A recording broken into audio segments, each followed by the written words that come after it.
Unit 1 நம்பர்ஸில் உள்ள try these page number 7 அதில் third sum mark the following rational numbers in number line. அதில் first subdivision -2/3 அப்படின்னு கொடுத்துருக்காங்க. இது ரொம்பவே நம்ம ஈஸியான மெத்தடில் தான் போட போகிறோம்.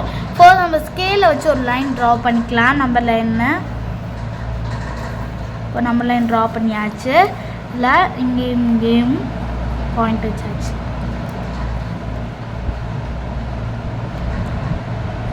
இப்போது இங்கே நான் வந்து ரேண்டமாக இங்கே 0 போட்டுறேன்.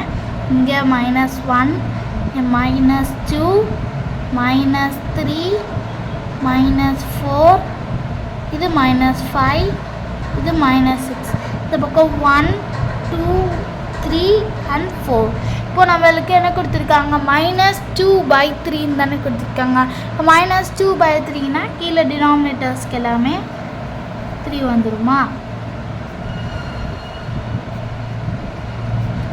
கீழே டினாமினேட்டர்ஸ் எல்லாத்துக்குமே 3 போட்டாச்சு. இப்போ நம்மளுக்கு என்ன சம் கொடுத்துருந்தாங்கன்னா -2/3 கொடுத்துருந்தாங்க. இந்த -2/3 இதுவா? இல்லை, இதுதான் -2/3. அப்போது இதை நம்ம என்ன பண்ணிடலான்னா சர்க்கிள் பண்ணிடலாம். அவ்வளோதான், ரொம்ப ஈஸியான சம் தான். உங்களுக்கு நல்லா புரிஞ்சிருக்குன்னு நினைக்கிறேன். நம்ம அடுத்த வீடியோவில் பார்க்கலாம்.